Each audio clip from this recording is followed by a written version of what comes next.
Part 3, Ephrathah, Chapter 30, A New Journey. With the exception of Buckthorn and the addition of Bluebell, the rabbits who set off from the southern end of the beech trees early the next morning were those who had left Sandalford Warren with Hazel 5 weeks before. Hazel had said nothing more to persuade them, feeling that it would be better simply to leave things to set in his favor. He knew that they were afraid, for he was afraid himself.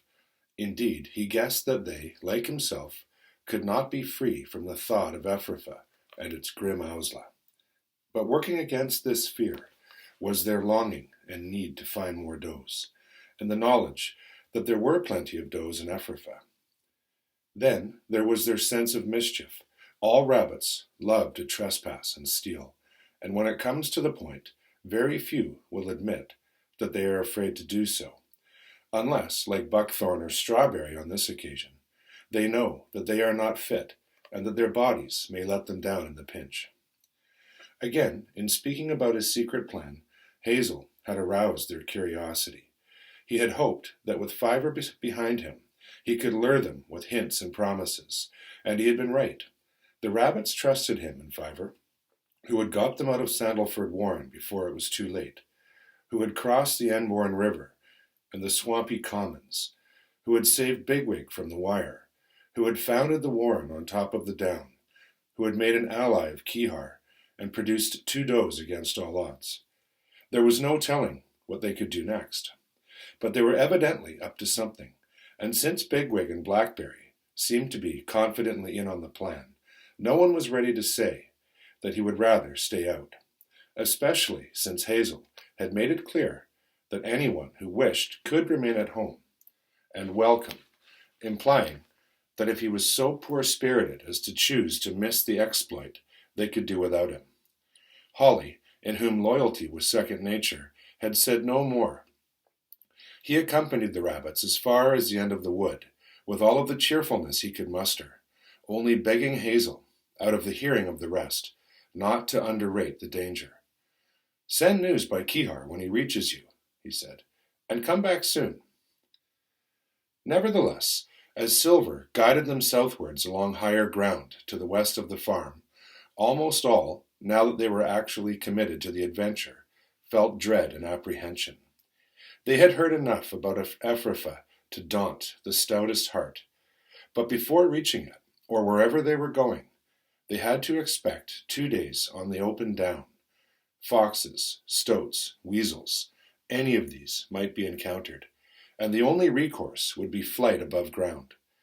Their progress was straggling and broken, slower than that which Holly had made with his picked band of 3. Rabbits strayed, they took alarm and stopped to rest, and after a time Hazel divided them into groups, led by Silver, Bigwig, and himself. Yet still they moved slowly, like climbers on a rock face, first some, and then others, taking their turn to cross the same piece of ground. But at least the cover was good.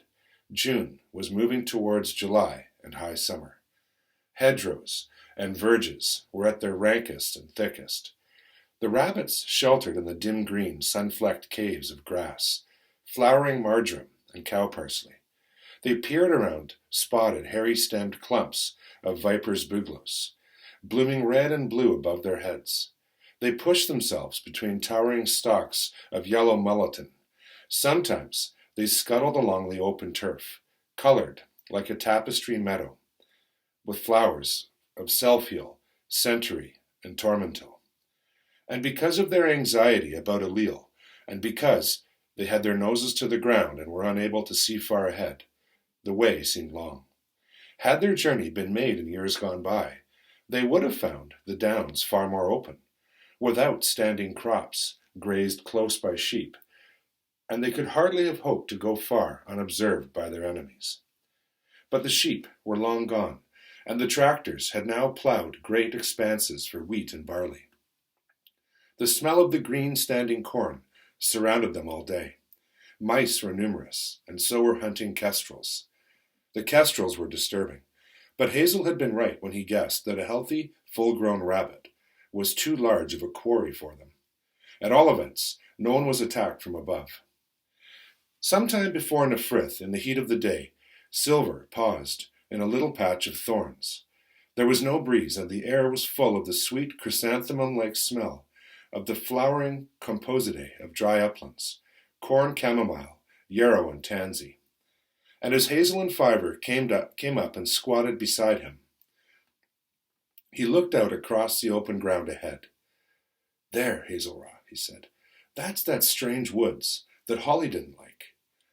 200 or 300 yards away, and directly across their path, a belt of trees ran straight across the downs, stretching in each direction as far as they could see. They had come to the line of the Portway, a road which runs from north of the town of Andover through St. Mary'sbourne, with its bell and streams and watercress beds, through Bradley Woods, and on across the downs to Tadley, and at last to Silchester. Where it crosses the downs, the line is marked by what is called Caesar's Belt, a strip of woodlands as straight as this ancient Roman road, narrow indeed, but more than 3 miles long. In this hot noonday, the trees of the belt were looped and netted with the darkest shadows, and the sun lay outside, the shadows inside the trees. All was still, save for the grasshoppers and the falling finch song of the yellowhammer in the thorns. Hazel looked steadily for a long time, listening with raised ears and wrinkling his nose in the unmoving air. "I can't see anything wrong with it," he said at last. "Can you, Fiver?" "No," replied Fiver. "Holly thought it was a strange kind of woods, and so it is, but there don't seem to be any men there. All the same, someone ought to go and make sure, I suppose. Shall I?" The third group had arrived while Hazel had been gazing at the belt, and now all the rabbits were either nibbling quietly or resting, with their ears laid flat, in the light green sun and shade of their thorn thicket. "Is Bigwig there?" asked Hazel. Throughout the morning, Bigwig had seemed unlike himself, silent and preoccupied, with little attention for what was going on around him. If his courage had not been beyond question, it might have been thought that he was feeling nervous. And during one long halt, Blueberry had overheard him talking with Hazel, Fiver, and Blackberry, and later had told Pipkin that it sounded for all the world as though Bigwig needed to be reassured. "Fighting, yes, anywhere," he had heard him say, "but I still reckon that this game is more for someone else than me." "No," replied Hazel, "you're the only one that can do it. And remember, this isn't a game, even if that farm raid was. Everything depends on this."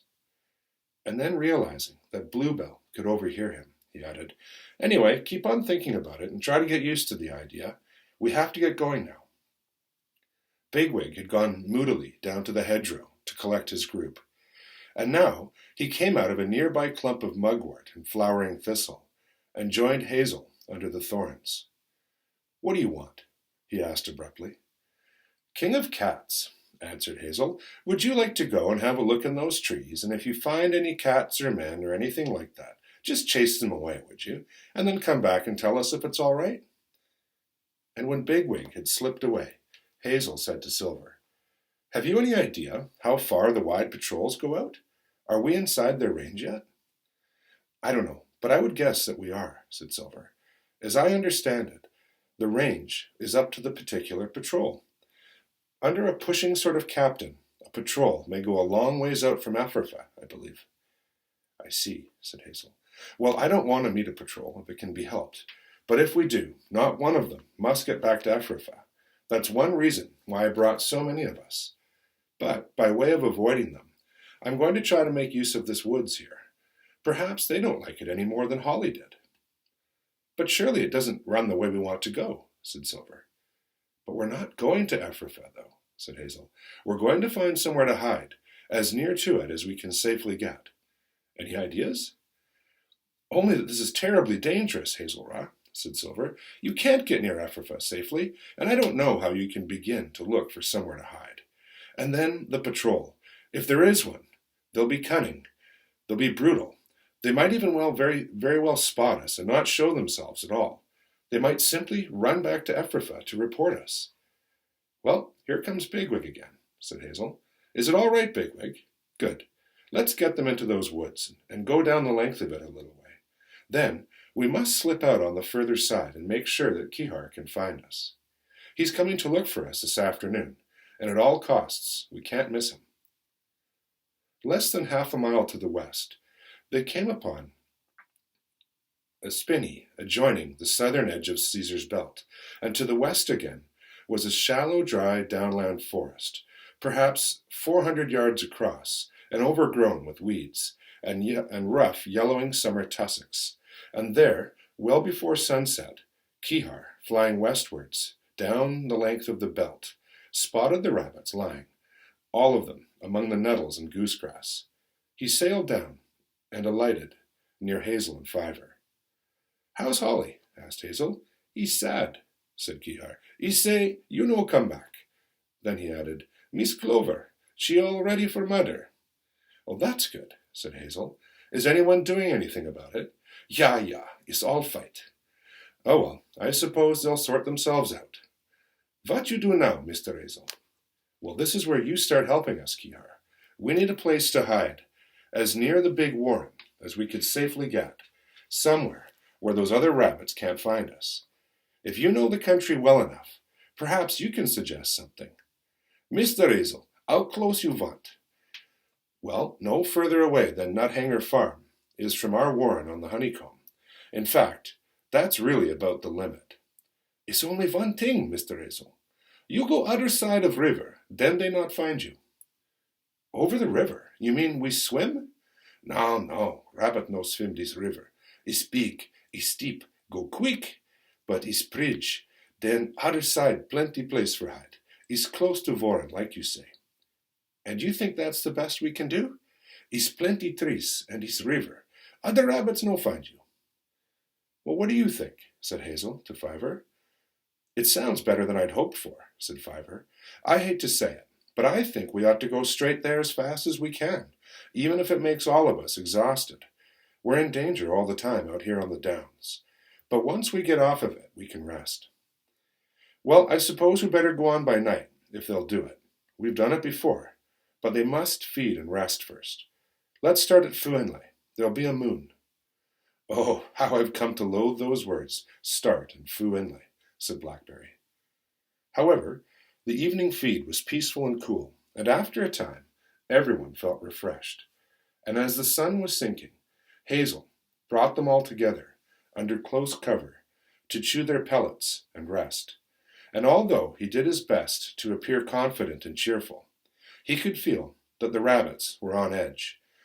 And after one or two questions about the plan, he began to wonder how he could distract their thoughts and get them to relax until they were ready to set off again.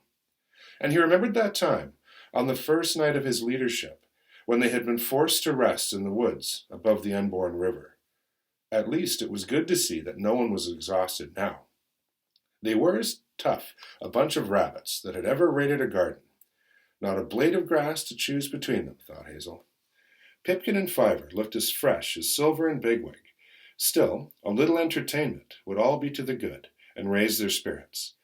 He was just going to speak up when Acorn saved him the trouble. "Will you tell us a story, Dandelion?" he asked. Yes, said several others. "Come on, make it a stunner while you're at it." "All right," said Dandelion. "How about Ellarira and the Fox in the Water?" "No, let's have the Hole in the Sky," said Hawkbit. "No, not that," said Bigwig suddenly. He had spoken very little all evening, and everyone looked at him. "If you're going to tell a story, there's only one I want," he went on.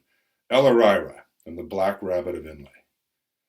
Perhaps not that one," said Hazel, and Bigwig rounded on him, snarling. "If there's going to be a story, don't you think I have as good a right as anyone to choose it?" he asked. Hazel did not reply, and after a pause, during which no one else spoke, Dandelion, with a rather subdued manner, began.